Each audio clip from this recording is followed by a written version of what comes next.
Kehadiran Paus Fransiskus pergi ke negara Indonesia membawa pesan yang sama dari waktu demi waktu, yaitu berbicara mengenai toleransi yang sangat tinggi dijunjung oleh Paus Fransiskus.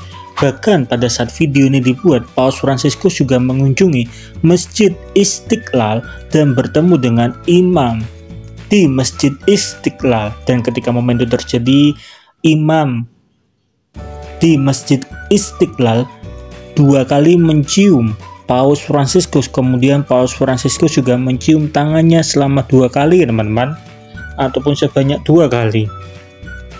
Jadi ini adalah pesan toleransi yang sangat-sangat tinggi dijunjung oleh Paus Fransiskus kepada negara Indonesia. Tentu saja momen ini menjadi momen yang mencuri perhatian bagi masyarakat Indonesia, mengingat kondisi di negara Indonesia walaupun tidak terjadi setiap hari, tetapi di tahun 2024 kita menemukan beberapa kasus demi kasus yang kata Bhinneka Tunggal Ika belum terjadi secara menyeluruh di negara Indonesia. Seakan-akan kehadiran dari Paus Fransiskus memberikan pesan toleransi yang sangat tinggi. Meskipun beda agama, tetapi mereka juga mempunyai tujuan yang sama, yaitu untuk berbuat kebaikan, teman-teman. Banyak sekali yang kagum terhadap sikap dari Paus Fransiskus dan juga imam besar di Masjid Istiqlal. Bahkan ada juga yang berharap agar Indonesia bisa kembali dan melakukan hal yang sama seperti yang dilakukan oleh Paus Fransiskus, yaitu saling toleransi satu sama lain. Dan ini yang diharapkan dari umat beragama, bukan terpecah belah. Itu disampaikan sendiri dari hati masyarakat Indonesia untuk negara Indonesia. Walaupun demikian, kita sebagai masyarakat Indonesia mungkin masih memerlukan waktu agar kata toleransi bisa terjadi, karena pada saat Paus Fransiskus pergi ke negara Indonesia, menurut Kementerian Agama menyarankan agar suara azan di televisi bisa diganti menggunakan running text saja selama misa yang dipimpin oleh Paus Fransiskus. Sebetulnya ini bukanlah permintaan dari Paus Fransiskus sendiri, tetapi Kementerian Agama sendiri yang mengusulkan, dan hal itu dilakukan untuk berbicara mengenai toleransi, ya teman-teman. Sebetulnya ketika itu terjadi, sebagian dari masyarakat Indonesia menolak karena mereka berkata bahwa ketika Paus Fransiskus menjadi tamu ke negara Indonesia, ia wajib menghargai apa yang telah ada di negara Indonesia. Tetapi di satu sisi ada juga masyarakat Indonesia yang menilai kalau ada pertandingan sepak bola Indonesia melawan siapapun, yang itu harus berjalan ketika suara azan itu berlangsung, memang seringkali memakai running text, tetapi tidak ada protes, ya teman-teman. Entah kenapa pada saat Paus Fransiskus datang ke negara Indonesia itu menimbulkan protes yang cukup tajam. Jadi memang Indonesia masih memerlukan waktu agar kata toleransi bisa terjadi. Walaupun demikian, Paus Fransiskus ketika tiba di Istana Negara, Paus Fransiskus menuliskan kata-kata yang sangat sederhana, tetapi ini adalah doa dari Paus Fransiskus kepada Indonesia. Paus Fransiskus mengatakan, terbenam dalam keindahan tanah ini, tempat pertemuan dan dialog antara berbagai budaya dan agama, Paus Fransiskus mendoakan agar Indonesia bisa bertumbuh dalam iman, persaudaraan, dan kasih sayang. Tuhan memberkati Indonesia. Dan kata-kata ataupun doa yang diberikan oleh Paus Fransiskus ini berbicara mengenai Bhinneka Tunggal Ika, ya teman-teman, yaitu berbeda-beda tetapi tetap satu. Sehingga ketika kita berbicara mengenai Bhinneka Tunggal Ika, maka itu dengan kata lain Paus Fransiskus juga berbicara mengenai toleransi satu sama lain. Dan ketika Paus Fransiskus tiba di Istana Negara Indonesia, Paus Fransiskus memang disambut oleh Bapak Presiden kita, yaitu Bapak Presiden Joko Widodo.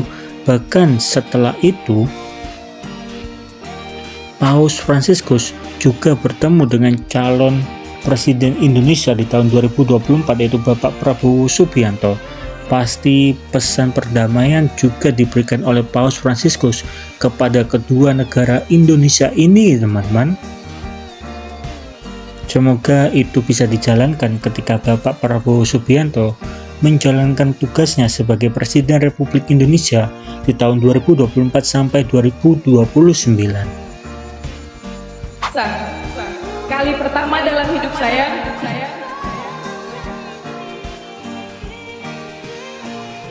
mengunjungi, masuk dan menjadi bagian dalam katedral. Oggi ho sperimentato una cosa, non è semplicemente un'esperienza, ma è un'esperienza che mi trasforma, essere parte nella cattedrale.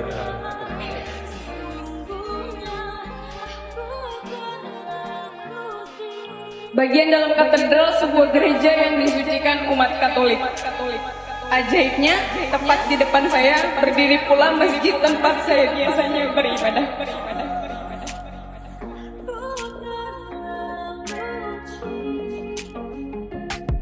Ini merupakan simbol toleransi, di mana perbedaan seharusnya kita hadapi dan kita jembatani. Tidak berhenti sampai di sana, seperti yang telah teman-teman lihat video pada menit sebelumnya, seorang wanita yang mempunyai agama Islam ataupun Muslim menangis di hadapan Paus Fransiskus. Ia menangis bukan karena ingin pindah agama, melainkan ia menangis karena kata toleransi sangat tinggi terjadi ketika Paus Fransiskus tiba di negara Indonesia.